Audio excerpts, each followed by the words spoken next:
आज हरियाणा और जम्मू कश्मीर के विधानसभा का रिजल्ट आया है। सारे एग्जिट पोल कह सकते हैं कि ध्वस्त हो गए, या यह भी कह सकते हैं कि जो अनुमान वहां लगाया गया था वैसा परिणाम नहीं आया। भाजपा तीसरी बार हरियाणा में सरकार बनाने के अब बस औपचारिकता मात्र भर है, और उन सभी मुद्दों पर कश्मीर में लगभग लगभग जम्मू कश्मीर में भाजपा की उतनी ही सीटें आई जितनी पिछली बार आई थी। तो अभी हम इन सभी मुद्दों पर बात करेंगे, इन दोनों राज्यों के विधानसभा पर और आने वाले झारखंड में जो विधानसभा है उस पर भी। वरिष्ठ पत्रकार संतोष कुमार जी हैं, उनसे हम कुछ जानेंगे। पहले तो बहुत स्वागत है सर आपका झकास भारत। पहले हम ले लेते हैं जम्मू कश्मीर का। ये जिस प्रकार से भाजपा का कह सकते हैं पिछली बार एक अलग पार्टी से, या सीधे कहें महबूबा मुफ्ती के साथ मिलकर चुनाव के बाद सरकार बनाई थी, वैसा अब वहाँ पर क्या अब कोई रास्ता वहाँ पर बचता है? क्योंकि जो सामने से जो पार्टी है उमर अब्दुल्ला की, फारूक अब्दुल्ला की, वो उनकी 40 से ज़्यादा सीटें वहाँ पर आ गई, पूरी मेजोरिटी कहते हैं फुल रूप से और अभी कुछ कुछ गन्ना बस अब मात्र औपचारिकता मात्र भर बाकी है, मगर लगभग लगभग वो सरकार बनाने के करीब है। कितना संभावना देखते हैं वहाँ पर सभी पार्टियों? देखिए, राजनीतिक संभावनाओं का खेल है। और अभी जो वहाँ जम्मू कश्मीर की स्थिति है, वहाँ भारतीय जनता पार्टी काफ़ी पिछड़ गई है। तोड़ तोड़ कर सरकार बनाने की संभावना, चूँकि महबूबा सईद भी इस बार हार चुकी है, उन्होंने हार स्वीकार कर लिया, बुरी तरह से हार चुकी है, और उनको भाजपा के साथ जाने का खामियाजा भुगतना पड़ा। तो भारतीय जनता पार्टी रणनीति में माहिर खिलाड़ी है। अभी कांग्रेस और अब्दुल्ला मिला करके सरकार बनाने की स्थिति में है, फुल मेजोरिटी आ चुकी है गठबंधन। भारतीय जनता पार्टी कांग्रेस के विधायकों को अगर तोड़ने में कामयाब होती है तो फिर सरकार बना सकती है, नहीं तो अभी दूर दूर तक संभावना नहीं दिख रही है। समाप्त ही समझे। समाप्त है, वहाँ संभावना नहीं है सरकार बनाने की। वहाँ कांग्रेस और अब्दुल्ला की जो गठबंधन है उसकी सरकार बनेगी। जम्मू कश्मीर में देखा जाए तो भारतीय जनता पार्टी ने जो 370 का ढिंढोरा पीटा था पूरे देश में कि भाई 370 में जो संशोधन हुआ था उसको लेकर के जो उन्होंने ढिंढोरा पीटा था, तो वो वहाँ फेल होता दिख रहा है। वहाँ की जनता ने उसे नकार दिया, 370 में संशोधन को स्वीकार नहीं किया और भारतीय जनता पार्टी को शिकस्त दी। मुझे लगता है कि अब सरकार वहाँ बनेगी, और जो दावे किए जा रहे थे जम्मू कश्मीर में शांति बहाली के और कश्मीरी पंडितों को बिठाने की, मतलब उनको रोजगार देने की, उनको पुनर्वापसी की, दावे जितने किए गए थे मुझे लगता है कि वो फेल हो गए।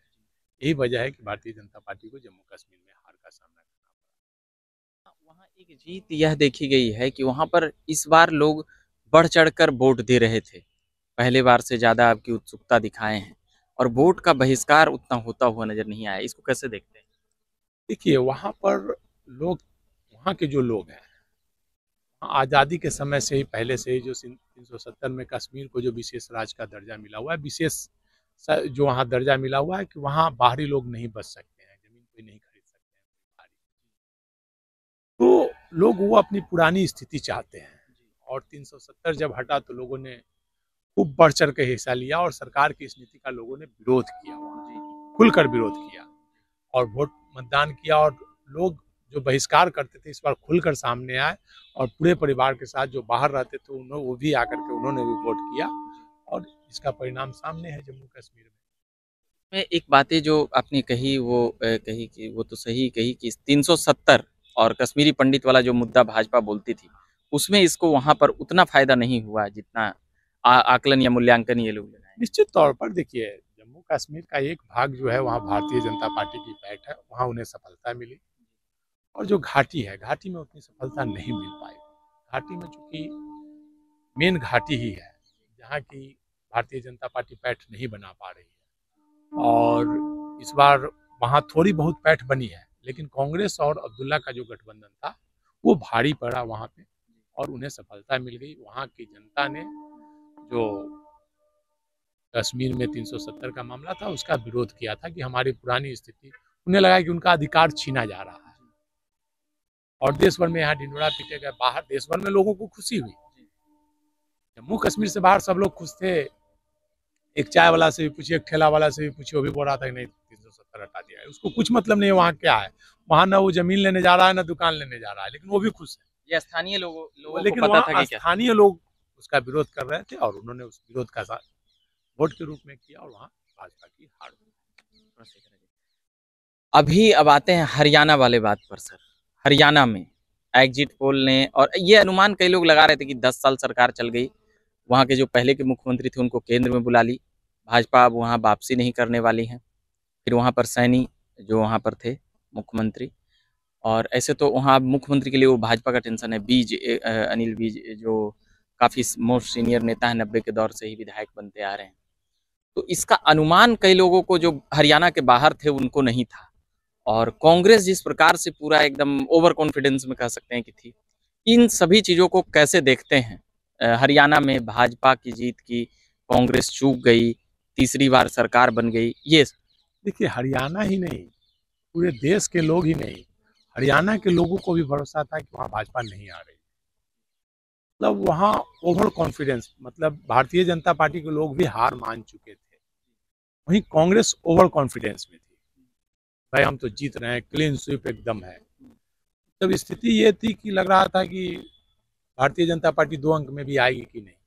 वहाँ के लोगों से बात होती थी, हर तरफ कांग्रेस कांग्रेस कांग्रेस, मतलब 10 से भी कम लाने का अनुमान था क्या? ये स्थिति थी वहाँ की। मतलब लेकिन जो बोला जाता है चुनावी रणनीति, अंतिम समय तक जो संघर्ष करता है वही चुनाव जीतता है, और पहले ही जो मैदान छोड़ देता है वो चुनाव हार जाता है। मैदान कौन छोड़ा वहाँ? क्या कांग्रेस? खरगोश और कछुए वाली जो कहावत है वो हरियाणा में देखने को मिली।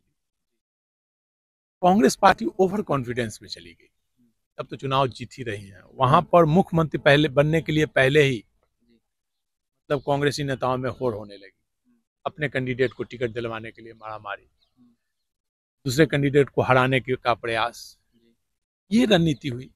और कांग्रेस पार्टी में लगा कि अब सरकार बन जाएगी, केजरीवाल से भी समझौता नहीं किया ओवर कॉन्फिडेंस में कि अब हमारी सरकार बन रही है, फुल मेजोरिटी में आ रहे हैं, 70 सीट जीत रहे हैं, तो ये हुआ। दूसरी तरफ भारतीय जनता पार्टी को जब रिपोर्ट आई कि वहां हार रहे हैं, भारतीय जनता पार्टी ने अपनी नई रणनीति बनाई, थोड़ा धूपी मचाई, पूरी सीट ही सुन रहे हैं बदल दिए, लगभग 2 दर्जन से ज्यादा कैंडिडेट बदला। इसके बाद केजरीवाल का जेल से बाहर आना भी एक रणनीति ही है भारतीय जनता पार्टी की। इतने दिनों से बाहर नहीं आ पा रहे थे, लेकिन ठीक चुनाव से पहले वो बाहर आ गए और हरियाणा में उन्होंने प्रचार किया, तो लगभग 2% वोट उन्होंने हरियाणा में लिया। और मुझे लगता है कि 2% वोट अगर वो केजरीवाल को, कांग्रेस अगर केजरीवाल को मिलाए रहती तो आज स्थिति रहती कि भारतीय जनता गठबंधन की, मतलब कांग्रेस पार्टी की सरकार निश्चित बनती और अभी वो 70-80 सीट पर रहते, तब भाजपा को 2 अंक में आना मुश्किल होता। तो अमित शाह जी, नरेंद्र मोदी और जेपी नड्डा जी की चुनावी रणनीति बहुत ही अच्छी रही, और जो बोला जाता है हारी हुई बाजी को पलटना, जीत में तब्दील करना, ये रणनीति भारतीय जनता पार्टी से सीखनी चाहिए लोगों को।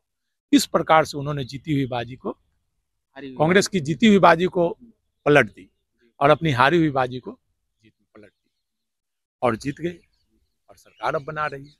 तो भारतीय जनता पार्टी के जो मुखिया हैं, अमित शाह हैं, जेपी नड्डा हैं और प्रधानमंत्री त्रिदेव मान बोला जाता है कि त्रिमूर्ति कही, ये तीनों की रणनीति जो होती है, चुनावी रणनीति खासकर, बहुत ही अच्छी रहती है। आप इससे पहले आप देख लीजिए, आप राजस्थान में, मध्य प्रदेश में लग रहा था कि हार रहे हैं, लेकिन चुनाव जीत गए।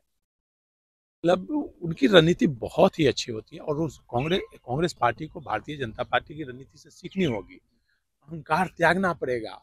आप देखे होंगे कि कांग्रेस पार्टी, कुमारी शैलजा का नाम आ रहा है वहाँ कि वो दलित नेता थे, उनको कांग्रेस ने खुश नहीं किया, गुटबाजी बन गया। कुमारी शैलजा और हुड्डा 2 नेता वहाँ थे, दोनों में 2 गुटबाजी हुई वहाँ, और भी गुटबाजी वहाँ कांग्रेस में बहुत गुटबाजी थी। इसका परिणाम ये हुआ और भारतीय जनता पार्टी सबको एकजुट की, टिकट काटा और रणनीति बनाई कैसे जीतना है। मुख्यमंत्री भी चेंज कर दिया, सब कुछ बोले ना, बहुत चीज बदला कांग्रेस ने, कैसे हारी हुई बाजी को पलट दिया उन्होंने।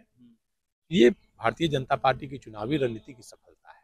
एक बातें याद आ रहा है, ये तो चुनावी वोट वाला हो गया कि लगभग 40% मत आया है भाजपा का, 40% और कांग्रेस का 39 पॉइंट कुछ आया है। और 2% सचमुच जुड़ जाता तो ये संख्या 60 के पार चला जाता इन लोगों का, 41 हो जाता। अब यहाँ पर बात आती है कि नरेंद्र मोदी, अमित शाह को लेकर जो विश्वसनीयता की बात हो रही थी कि अब इन लोगों का दौर 24 के बाद समाप्त होने वाला है, और भी बहुत कुछ वगैरह वगैरह है, इसको कैसे देखते हैं? कि निश्चित तौर पर जो एक मैसेज आ रहा था लोकसभा चुनाव में कम, तो एक होता है ना, ज्यादा दिन सत्ता के बाद एंटी इनकम्बेंसी होती है, तो एक दौर, एक हवा बही थी कि भाई अब नरेंद्र मोदी जी का ग्राफ घट रहा है, निश्चित तौर पर ग्राफ घट रहा है, लेकिन उस घटते हुए ग्राफ में भी वो हिम्मत नहीं हार रहे हैं। नरेंद्र मोदी हो, अमित शाह हो, वो अपनी रणनीति हमेशा कैसे चुनाव जीता जाए। 365 दिन भारतीय जनता पार्टी की रणनीति होती है चुनाव जीतने में जुटी हुई, चुनावी रणनीति होती है। किस प्रकार से पैसे पानी की तरह बहाए जाते हैं, किस प्रकार से सरकार बनाई जाएगी, हर दिन कार्यक्रम, हर दिन कुछ ना कुछ, वो हमेशा उनका चलते रहता है 365 दिन। ये भारतीय जनता पार्टी की रणनीति है। बाकी पार्टियों का देखिए, इसका फायदा मिला भाई निश्चित तौर पर। अरे हारी हुई बाजी उन्होंने पलट दी, सारे सर्वे गलत हुए, सबका अनुमान गलत हुआ, नहीं तो वो रणनीति मानी जाएगी, उनकी चुनावी रणनीति को लालू 2015 में लालू प्रसाद और नीतीश कुमार ने फेल किया था। उन्हें 200 से ज्यादा सीट लाई थी, उनकी सारी रणनीति धरी की धरी रह गई। एक सवाल यहीं से आ रहा है, बिहार, झारखंड सर, तो झारखंड विधानसभा में भी यह अनुमान जताया जा रहा है कि हेमंत सोरेन को जेल में भेजने का फैसला भाजपा का ये रहा वो रहा, उस पर आरोप लगते हैं ईडी सीबीआई को लेकर कि यही लोग भेजवाते हैं, यही लोग। तो इसका जो कह सकते हैं कि झारखंड विधानसभा को लेकर चल रहा है कि, और जिस प्रकार से उनकी पत्नी जो हेमंत सोरेन की आए हैं, तो वहाँ पर शिबू सोरेन के जो बहू हैं वो आक्रामक बोल दिए थे। फिर पार्टी तोड़जोड़ का भी आरोप को लेकर, भाजपा का इमेज को लेकर भी खूब चर्चाएं हुई। जो वहाँ चंपई सोरेन जो मुख्यमंत्री बने थे वह भाजपा के पाले में है, तो वहाँ के चुनाव को लेकर भी खूब कयासबाजियां और खूब मूल्यांकन किया जा रहा है, विश्लेषण भी। आप क्या कुछ इस पर देखते हैं? अभी कुछ भी मूल्यांकन करना गलत होगा।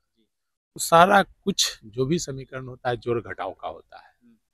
संख्या बल जिसके तरफ ज्यादा जाएंगे, गठबंधन जिनका ज्यादा होगा उनको सफलता मिलेगी। उम्मीदवार और चेहरा, ये भी तो एक उम्मीदवार चेहरा से ज्यादा गठबंधन फायदा करता है। आप देखिए ना, वहाँ नीतीश कुमार जी को भी वो सीट दे रहे हैं, चिराग पासवान को भी सीट दे रहे हैं, वो 1% वोट को जोड़ रहे हैं। हाँ। महतो जी को भी उन्होंने सीट दिया, हर सभी को उन्होंने वो सीट दे रहे हैं, 2 ही सीट दे रहे हैं, बना के रखे थे। मतलब सबको जोड़ रहे हैं और वो जोड़ने वाला ही जीतता है। जैसे आप जोड़िएगा, एक रस्सी रहेगी तो तुरंत टूट जाएगी, 4 रस्सी बांध कर लड़िएगा तो आप टूटिएगा क्या? भारतीय जनता पार्टी वही जोड़ने का काम करती है। बिहार में ही लीजिए ना भाई, लोकसभा चुनाव में अगर नीतीश कुमार को भारतीय जनता पार्टी नहीं लेती तो 2 अंक में नहीं आती। वो जो इंडिया गठबंधन के सर्वे सर्वा, इंडिया गठबंधन के सृजन करता, उन्हीं को अपने पाले में कर लिया और आज केंद्र में सरकार है। तो भारतीय जनता पार्टी से सभी दलों को सीखने की जरूरत है, राजनीति खासकर। और झारखंड की स्थिति है तो झारखंड में भी इंडिया गठबंधन को भारतीय जनता पार्टी से सीख लेने की जरूरत है। गठबंधन सभी दल, आरजेडी, कांग्रेस, वामपंथी दल, झारखंड मुक्ति मोर्चा, सब लोग मिलकर अगर चुनाव लड़ेंगे तो अच्छी टक्कर देंगे। जिस प्रकार से भारतीय जनता पार्टी आप देख रहे हैं तिनका जोड़कर आगे बढ़ रही है भारतीय जनता पार्टी। बिल्कुल, तो ये हम बात कर रहे थे वरिष्ठ पत्रकार संतोष कुमार जी से, तमाम बातें समझ रहे थे हरियाणा और जम्मू कश्मीर के जो रिजल्ट आए हैं उसके, और साथ ही समझ रहे थे झारखंड विधानसभा में जो चुनाव होने जा रहे हैं उसके। तो इसको लेकर उन्होंने कई बातें बताई। बाकी अब यहाँ से भाजपा का एक जो प्लान समझ में आ रहा है कि अब ये चुनाव खत्म हुआ, अब झारखंड में जुट जाओ भैया। तो ये तमाम मूल्यांकन और विश्लेषण लगातार हम लाते रहते हैं झकास भारत के माध्यम से। अभी संतोष सर थे, उनको धन्यवाद कहेंगे कि उन्होंने इतनी बातें समझाई और बताई। बाकी मेरा नाम रविकांत हुआ और आप देख रहे हैं झकास भारत। धन्यवाद।